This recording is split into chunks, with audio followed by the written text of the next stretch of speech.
Assalamualaikum warahmatullahi wabarakatuh.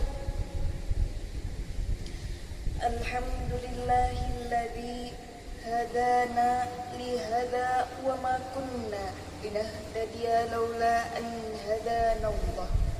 Asyhadu an la ilaha illallah wahdahu la syarikalah wa asyhadu anna Muhammadan abduhu wa rasuluh la nabiyya ba'dah.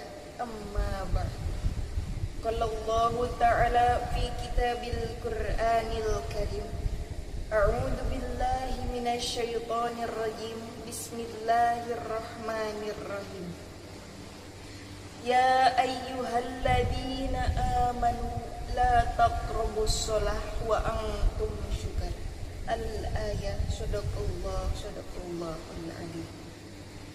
Qala Rasulullah sallallahu alaihi wasallam, ijtanibul khamru fa innaha miftahu kullu syarr. Yang saya hormati dan yang saya takdimi Al-Mukarramah Ibu Epi Febriani MPDI selaku dosen pengampu mata kuliah studi hadis pendidikan.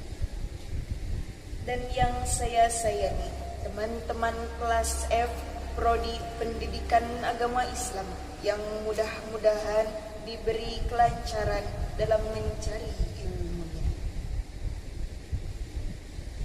Pertama-tama marilah kita panjatkan puja beserta puji syukur kita atas kehadirat Allah Subhanahu wa Ta'ala yang mana telah memberikan kita kesehatan baik jasmani maupun rohani sehingga kita dapat menjalankan kewajiban kita selaku umat Islam.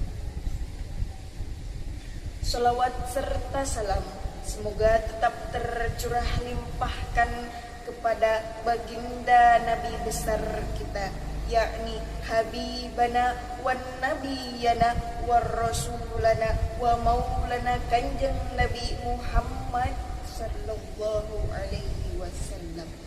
Semoga kita semua diakui sebagai umatnya kelak di yaumil kiamah. Amin amin ya rabbal alamin. Hadirin wal hadirah rahimakumullah.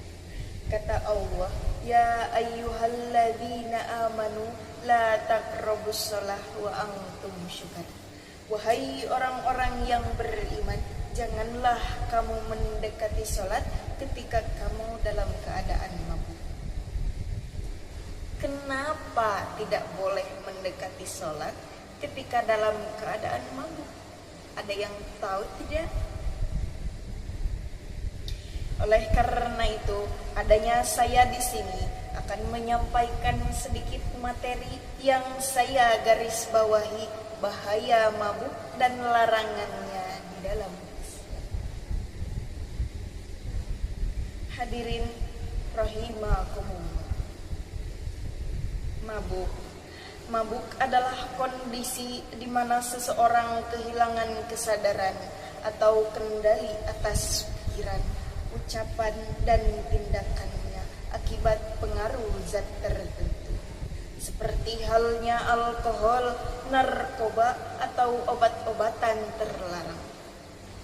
Bahkan dalam keadaan mabuk, seseorang bisa mengalami gangguan persepsi, emosi dan perilaku.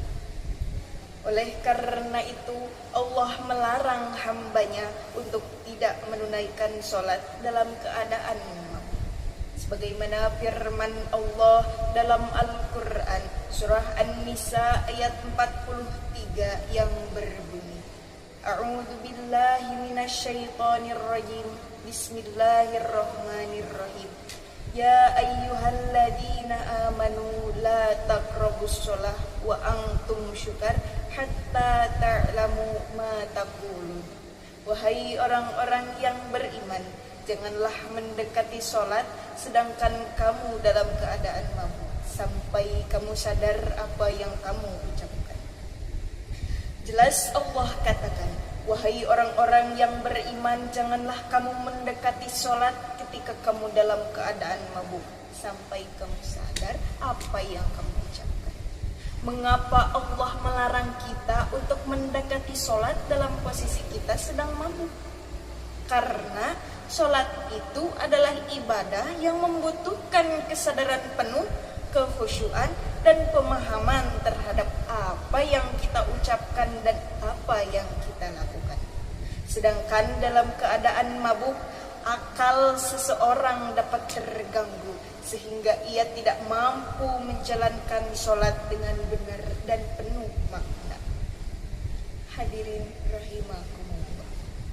Adapun di dalam Islam, hukum mabuk itu haram, bahkan termasuk dosa besar. Kenapa? Karena mabuk merujuk pada kondisi hilangnya akal akibat mengonsumsi zat yang memabukkan, sebagaimana yang telah disebutkan tadi. Bahkan dalam Islam melarang keras segala bentuk konsumsi zat yang mendapat memabukkan, karena dapat merusak akal dan dapat mengganggu ibadah, bahkan membuka pintu kejahatan. Sebagaimana dijelaskan di dalam hadis yang berbunyi, qala Rasulullah sallallahu alaihi wasallam, ijtanibul khamru fa innaha miftahu kullu syarri, yang artinya jauhilah khamr karena sesungguhnya ia adalah kunci dari segala keburukan. Hadis riwayat An-Nasa'i dan Ibnu Majah. Hadirin rahimakumullah. Sebagaimana dijelaskan tadi bahwa mabuk bukan hanya dapat merusak akal, tapi juga merusak kehormatan ibadah, bahkan masa depan kita. Banyak orang yang kehilangan keluarga, pekerjaan, bahkan harga diri. Karena apa? Karena terjerumus ke dalam mabuk. Namun Islam tidak menutup pintu bagi mereka yang ingin kembali. Allah Subhanahu wa ta'ala yang Maha Pengampun, tidak peduli seberapa besar dosa seseorang, selama ia ingin bertaubat dengan sungguh-sungguh, maka Allah akan menerima taubatnya. Sebagaimana firman-Nya dalam Al-Quran surah Az-Zumar ayat 53. Bismillahirrahmanirrahim. Ya ibadiyalladzi asrafu ala anfusihim la taqnatu mir rahmatillah innallaha yaghfiru dzunuba jami'a innahu huwal ghafurur rahim. Wahai hamba-hambaku yang melampaui batas dengan menzolimi dirinya sendiri, janganlah berputus asa dari rahmat Allah. Sesungguhnya Allah mengampuni dosa semuanya. Sesungguhnya Dialah Maha Pengampun lagi Maha Penyayang. Oleh karena itu, wahai saudaraku, jika engkau pernah terjerumus ke dalam mabuk, janganlah putus asa. Karena Allah tidak melihat masa lalumu, tetapi melihat kesungguhanmu di hari ini. Bangkitlah dan bertaubatlah, dan mulailah hidup baru yang bersih dan penuh cahaya ini. Cukup sekian yang dapat saya sampaikan. Kurang dan lebihnya saya mohon maaf kepada Allah, saya mohon ampun. Karena dimulai maka akan diakhiri. Karena jika memulai tanpa diakhiri, itu bukan penyampaian materi, tetapi masalah hati. Akhirul kalam billahi taufiq wal hidayah. Wassalamu alaikum warahmatullahi wabarakatuh.